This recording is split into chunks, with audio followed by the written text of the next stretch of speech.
Why you? Why did you specifically fall into this addiction that seems to drain your soul?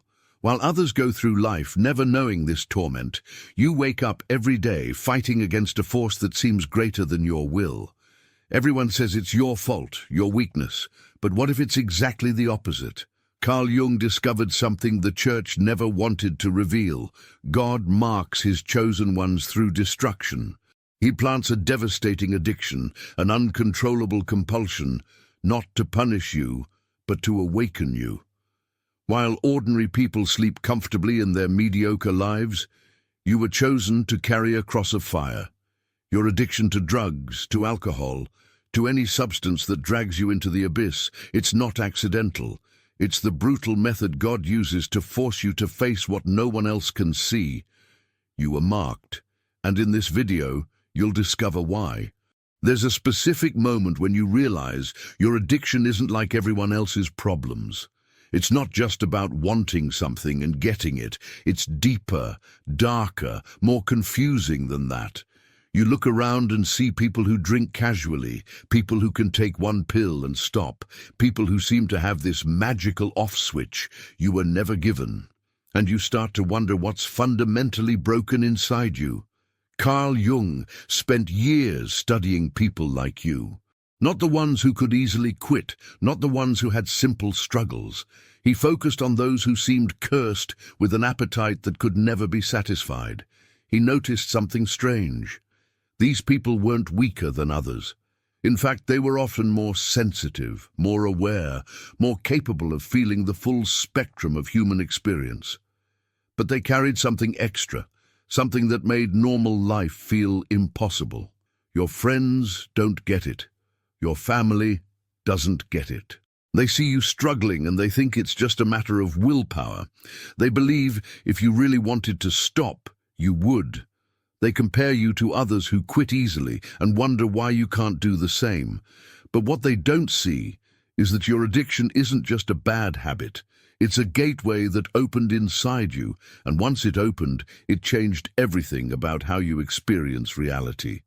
Jung called this the encounter with the unconscious. He believed that certain people are forced into a relationship with deeper parts of themselves, parts that most humans never have to face. Your addiction is the door that was kicked open. Behind that door lives everything you've been taught to ignore. Your rage, your despair, your hunger for meaning, your terror of emptiness. Most people keep that door locked their entire lives. They live on the surface, never questioning, never diving deep. But you don't have that luxury anymore. Every time you use, you're not just seeking pleasure or escape. You're answering a call from something inside you that refuses to be silent. It's demanding your attention. It's forcing you to feel what others can numb out naturally. This is why your addiction feels different from what others describe. This is why it has such power over you. It's not just chemical, it's spiritual, it's psychological. It's a confrontation with parts of yourself that were always there, waiting. The substance itself is almost irrelevant. Whether it's drugs, alcohol, or anything else that pulls you under, the real addiction is to the state it brings you to. That moment when the noise stops. That brief window when you feel connected to something larger than your daily suffering. That feeling of finally being able to breathe. You're not addicted to the substance. You're addicted to the relief from unbearable consciousness. Jung discovered that this unbearable consciousness is actually a gift, though it feels like a curse. The people who feel too much, who hurt too much, who need something to quiet the storm inside them, these are the ones who have been chosen for a different kind of life. Not an easier life, not a more comfortable life, but a life with the potential for genuine transformation. Your addiction is the price of admission to this other realm of existence. Think about it honestly. Before the addiction took hold, did you already feel different? Did you already sense that something was off about the normal world? Did happiness feel shallow? Did success feel empty? Did you look at people living their regular lives and feel a strange disconnection, like you were watching them through glass? The addiction didn't create this feeling. It exposed it. It made visible what was always true. You were never meant for the ordinary path. This is what no one tells you about addiction. It's not random. It doesn't just happen to anyone. There's a reason certain souls are vulnerable to it, while others remain untouched. Jung believed the psyche knows what it's doing, even when it seems to be destroying you. Your addiction arrived because some part of you, deeper than your conscious mind, knew you needed to be broken open. You needed to hit bottom. You needed to lose control. Because only in losing control could you discover what's really controlling you. The shame you carry isn't just about the addiction itself. It's about how isolated you feel in your experience. You believe you're the only one who struggles this intensely. You believe everyone else has it figured out. But Jung would tell you this. The ones who seem most put together are often the ones most disconnected from their own depths. Your struggle means you're in touch with something real, something most people spend their entire lives avoiding.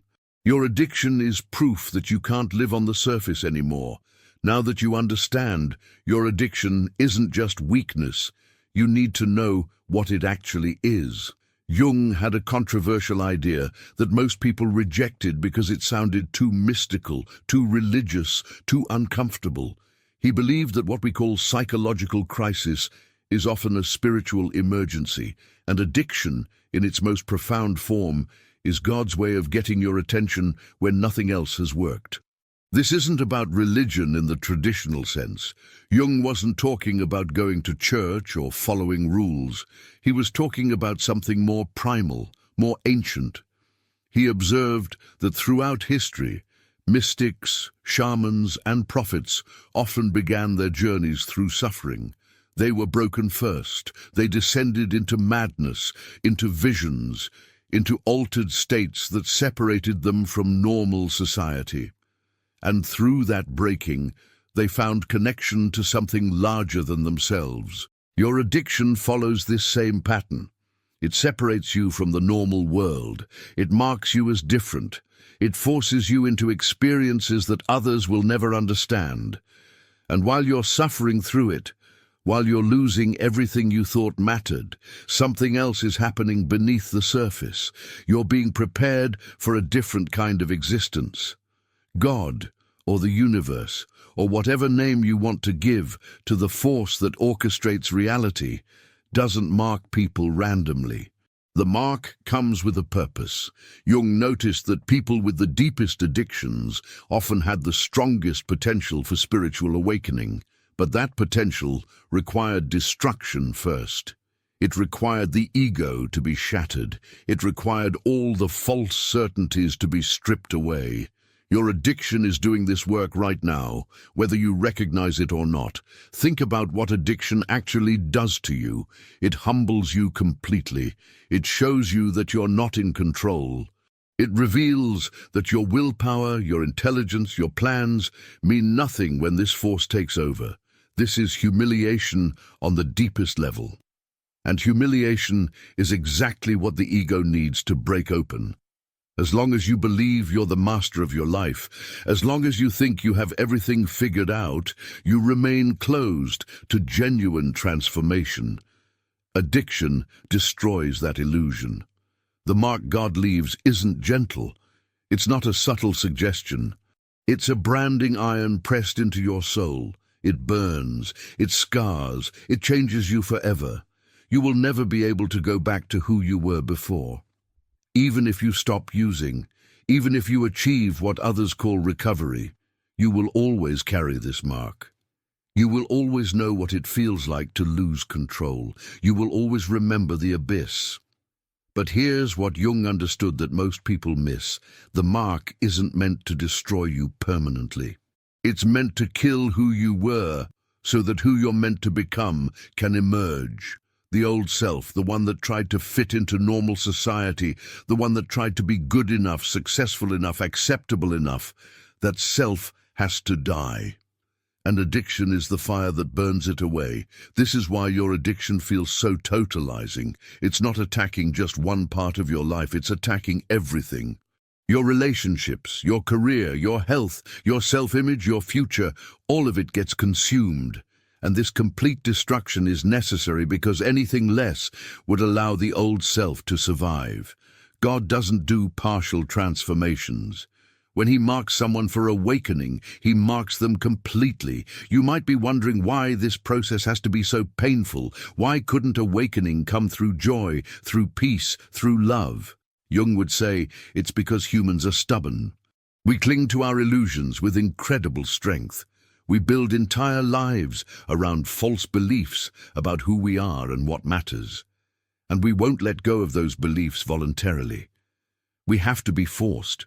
We have to experience such intense suffering that we finally surrender everything we thought we knew. Your addiction is that forcing mechanism. Every time you swear you'll stop and then find yourself using again, you're learning that your will alone is insufficient. Every time you disappoint yourself and others, you're learning that your self-image was a lie. Every time you hit a new low, you're being shown that there is no bottom, no point where you can say you've lost enough. The mark goes all the way down. If you want to delve deeper and discover your true self, integrating your shadows and lights, check out the Sim Method ebook. It's a concise guide that can help you unlock your inner power in just 5 minutes a day.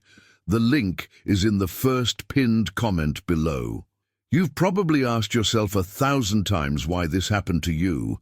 You look at your siblings, your childhood friends, people you grew up with in similar circumstances, and they're fine. They're living normal lives. They don't wake up with this crushing weight. They don't fight this battle every single day. So what made you different? What made you the one who got chosen for this particular hell? Jung would tell you that the answer lies in your soul's capacity. Not everyone can handle what you're being asked to handle. Not everyone has the depth required for this journey. The people who live comfortable, uncomplicated lives aren't doing it wrong, but they also aren't capable of going where you're being sent. Their souls are designed for the surface world. Yours isn't. From the moment you were born, something in you was different. Maybe you felt things more intensely than other children. Maybe you saw through the fakeness of adult life earlier than you should have. Maybe you asked questions that made people uncomfortable. Maybe you sensed the suffering in the world in a way that others could ignore.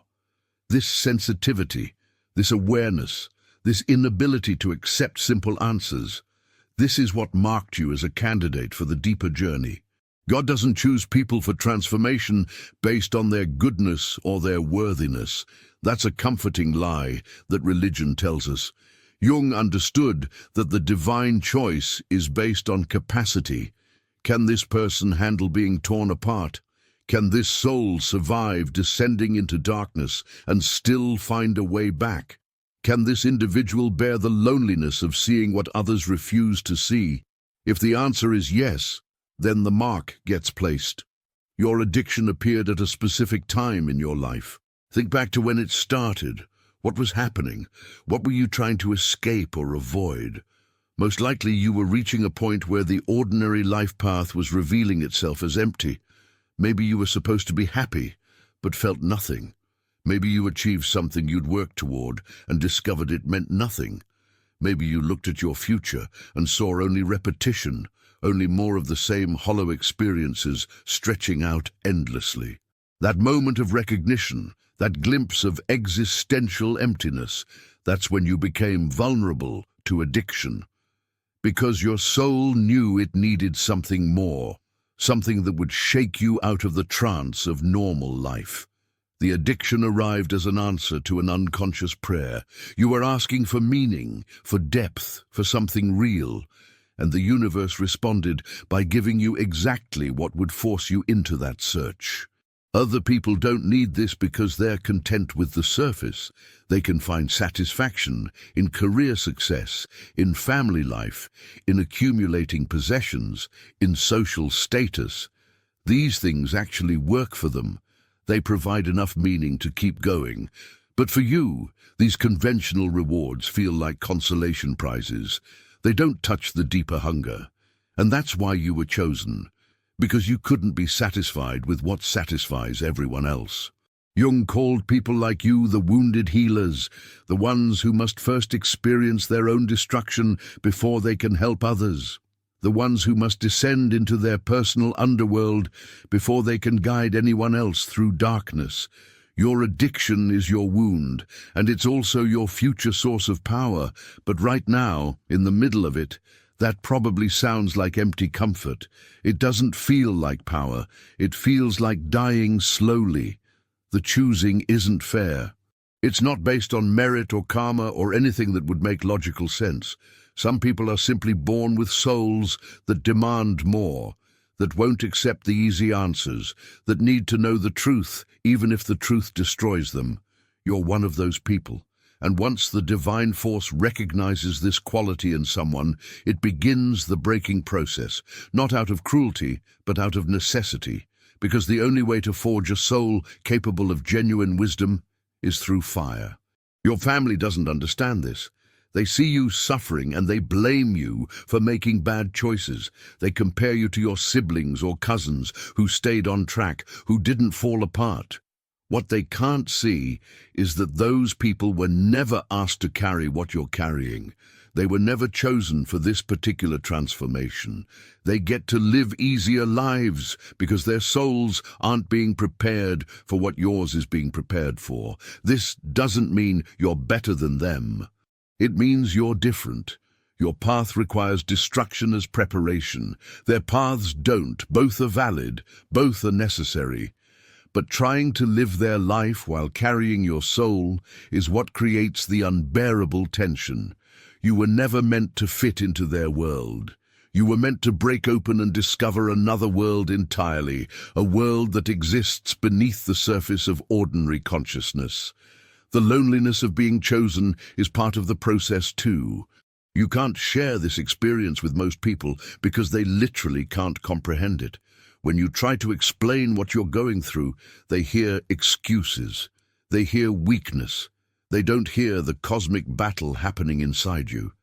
Jung understood this isolation was necessary because it forces you to stop looking outside yourself for answers.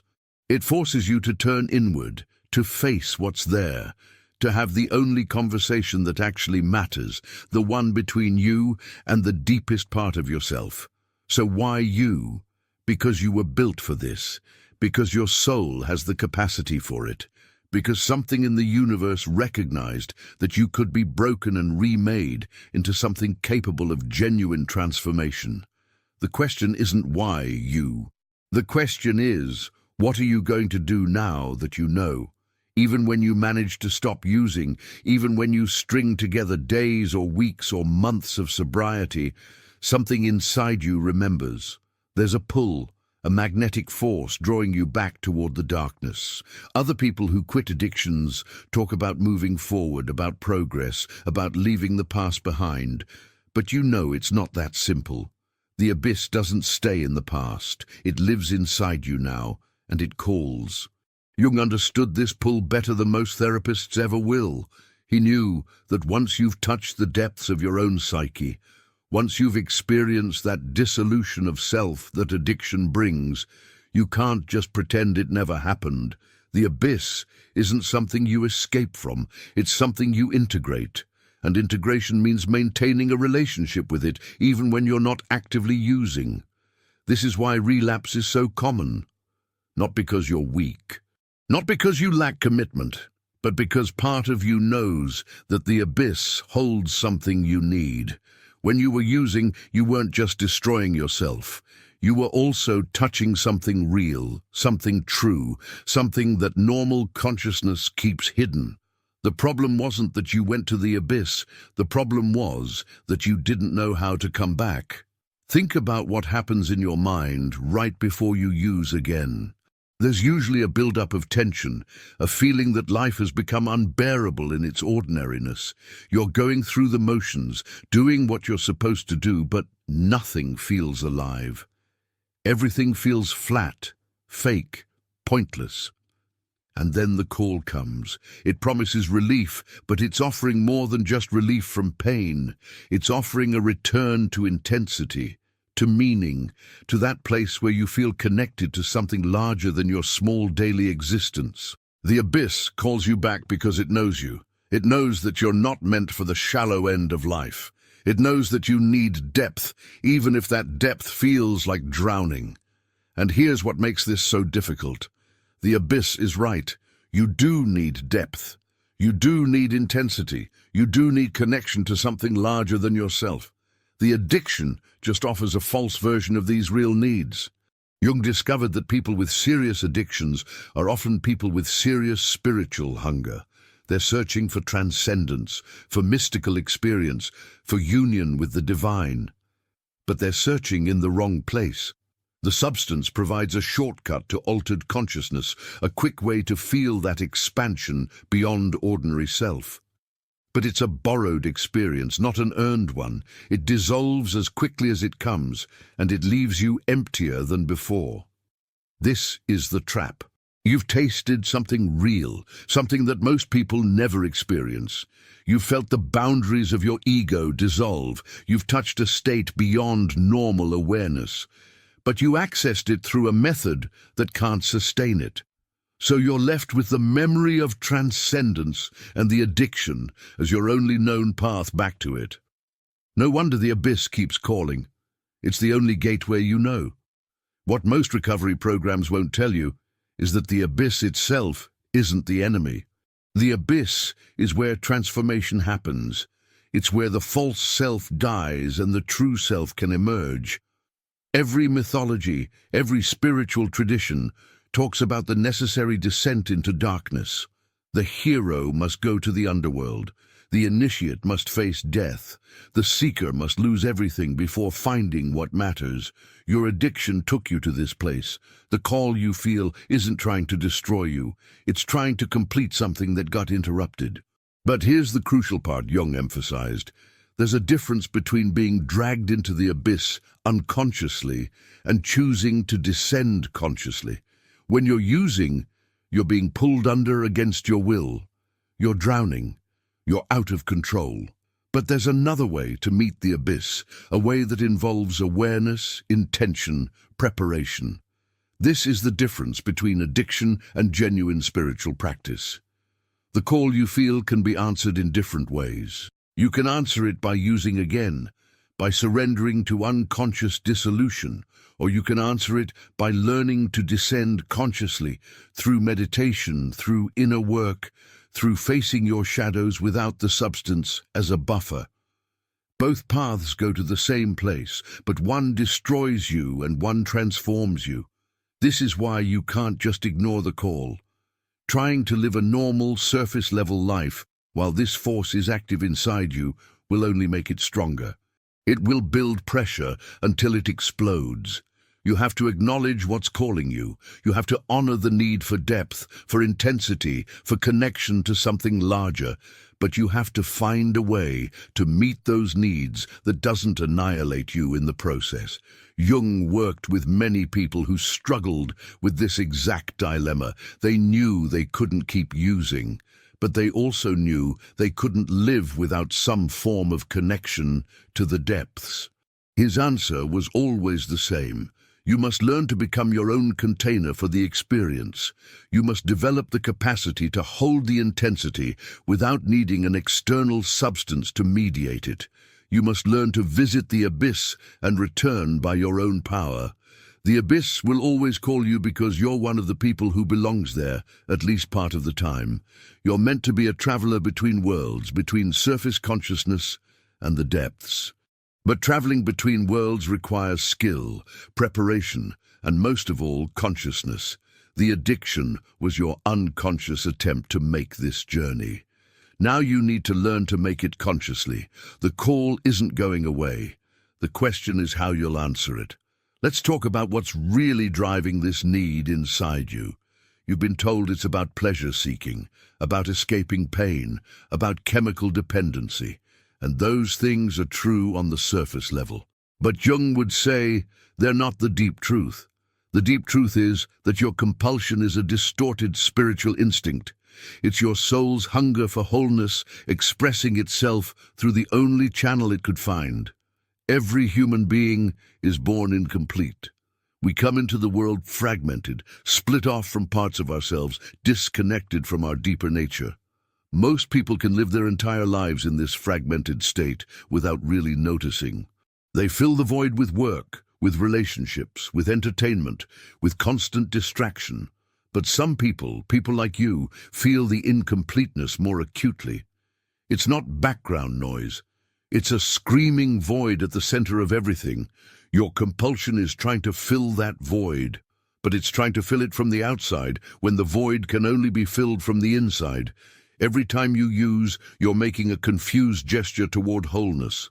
You're trying to become complete through addition, through bringing something external into yourself.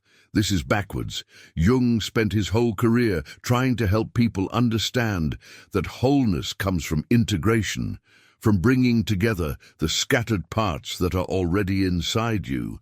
Think about the feeling you chase when you use. It's not really about the high itself, is it? It's about that moment when you feel unified, when the war inside you stops, when all the conflicting parts of yourself quiet down and you experience a brief sense of being one person instead of many. This is what you're actually addicted to. This is what the compulsion is really seeking. The problem is that the substance creates artificial unity that collapses as soon as it wears off. Jung called the process of becoming whole individuation. It's the work of a lifetime, the gradual integration of all the parts of yourself that you've rejected, ignored, or suppressed. The parts you consider dark, shameful, unacceptable, they don't go away when you reject them. They go underground. They become what Jung called the shadow. And the shadow has tremendous power because it contains all the energy you've spent trying to keep it hidden. Your compulsion is shadow material, trying to force its way into consciousness. There are parts of you that you've never accepted, never acknowledged, never allowed to exist. Maybe it's your rage, maybe it's your need for control, maybe it's your hunger for power, or recognition, or love. Whatever it is, it's been locked away, and it's using the addiction as a battering ram to break through. The compulsion isn't trying to destroy you. It's trying to be seen, to be integrated, to be brought into the wholeness of who you are. This is why willpower alone never works. You're trying to use force against a part of yourself, which only creates more internal warfare. The harder you fight against the compulsion, the stronger it becomes because you're feeding it with your resistance. Jung would say, you need to do something completely different. You need to stop fighting and start listening. What is the compulsion trying to tell you? What need is it expressing? What part of you is trying to be acknowledged? Most people hear this and think it means giving in to the addiction, but that's not it at all. Listening doesn't mean obeying. It means turning toward the compulsion with curiosity instead of shame. It means asking what hunger lies beneath the surface craving. It means treating the addiction as a messenger from your unconscious rather than as an enemy to be defeated. When you start to explore what's beneath the compulsion, you usually find something surprising. The real hunger is never for the substance itself. It's for something the substance seemed to provide. Connection, maybe, or freedom, or peace, or power, or the feeling of being fully alive. These are legitimate needs. These are important hungers. The tragedy is that you've been trying to meet them in a way that can never truly satisfy them. Jung believed that every addiction is a misguided search for the divine. You're looking for transcendence, for meaning, for connection to something sacred, but you're looking in the realm of matter, in the realm of substances and sensations, when what you're seeking can only be found in the realm of spirit. This doesn't mean you need to become religious. It means you need to recognize that your compulsion is pointing toward a genuine spiritual need that you've been trying to meet in the wrong way. The truth about your compulsion is that it's not your enemy.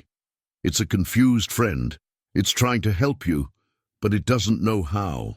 It's trying to lead you toward wholeness, but it only knows one path, and that path is destructive. Your work isn't to kill the compulsion or to hate it or to fight against it forever.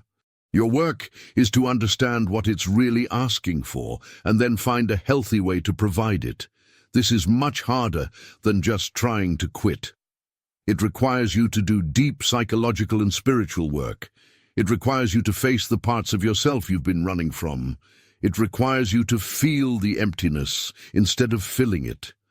It requires you to sit with the incompleteness and learn that you can survive it, that you can even work with it consciously instead of being terrorized by it. The compulsion will transform when you transform.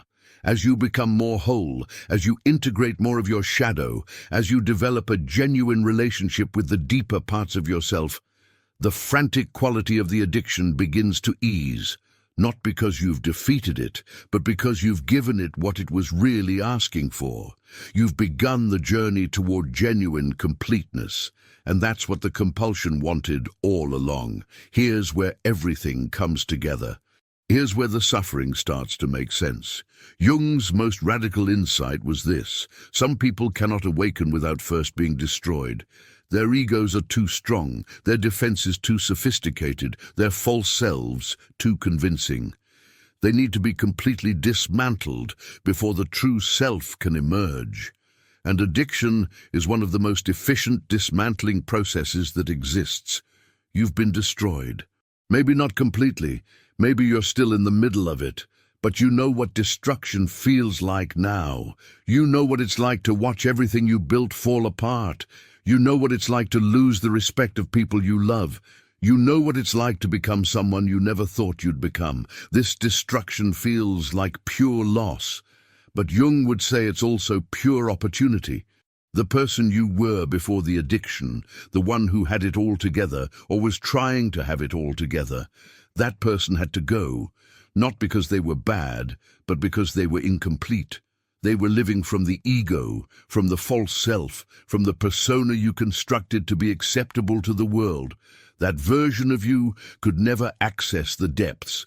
That version of you could never know real transformation. So the addiction came and destroyed them. What's emerging now in the wreckage is something more real. It's messy and it's painful, and it's not at all what you imagined your life would be. But it's authentic in a way your previous life never was. You can't pretend anymore. You can't maintain the facade. You've been stripped down to something raw and true, and this raw truth is the foundation that genuine awakening requires. Jung saw this pattern repeatedly in his patients. The ones who came to him broken, the ones who had lost everything, the ones who had hit bottom, these were often the ones who made the most profound transformations. Not because suffering is good in itself, but because suffering breaks through the defenses that prevent real change. When you have nothing left to lose, you become capable of risking everything, and transformation requires that kind of radical risk. Awakening isn't a pleasant process. It's not about feeling better or finding peace or becoming a more positive person. Real awakening is about seeing through the illusions that structure ordinary life. It's about recognizing that everything you thought mattered doesn't matter in the way you believed. It's about confronting the fundamental emptiness at the core of existence and learning to live with that knowledge. This is terrifying. This is destabilizing. This is exactly what your addiction has been forcing you to face. The destruction was never meant to be the end point. It was meant to be the clearing of ground so something new could be built. But what gets built on this cleared ground won't look like what you lost. It won't be a return to normal life. It will be something stranger, something deeper, something that most people will never understand because they never went through the destruction that makes it possible. You're being asked to become what Jung called an individuated person, someone who has integrated their darkness, who has faced their shadow, who has descended into the unconscious and returned with knowledge. Someone who can't be fooled by collective values or social expectations or comfortable lies. Someone who knows the truth about human nature, about suffering, about the thin line between sanity and madness. This knowledge is the gift that comes wrapped in the nightmare of addiction. But here's what you need to understand. The awakening won't happen automatically. The destruction alone isn't enough. Plenty of people get destroyed by addiction and never transform. They just stay broken. The destruction creates the possibility for awakening, but you have to choose it. You have to do the work of integration. You have to turn toward what the addiction revealed instead of running from it. This means staying conscious through the pain instead of numbing it. This means looking at the parts of yourself you've always avoided. This means accepting that you're not who you thought you were and being willing to discover who you actually are. This means giving up the fantasy of returning to normal and embracing the reality of becoming something new. This is hard work. This is the real work. And it's what your entire journey has been preparing you for. The mark God left on you through the addiction wasn't meant to identify you as cursed. It was meant to identify you as chosen for a specific kind of awakening. An awakening that comes through darkness rather than light. An awakening that requires death and rebirth rather than gradual improvement. An awakening that most people will never experience because they were never broken open the way you've been broken open. Your addiction was the initiation. The suffering was the trial. The destruction was the preparation. Now comes the actual work of transformation. Now comes the integration of everything you've learned through the nightmare. Now comes the conscious choice to use what destroyed you as the raw material for rebuilding yourself into something authentic, something powerful, something capable of carrying the knowledge you've gained.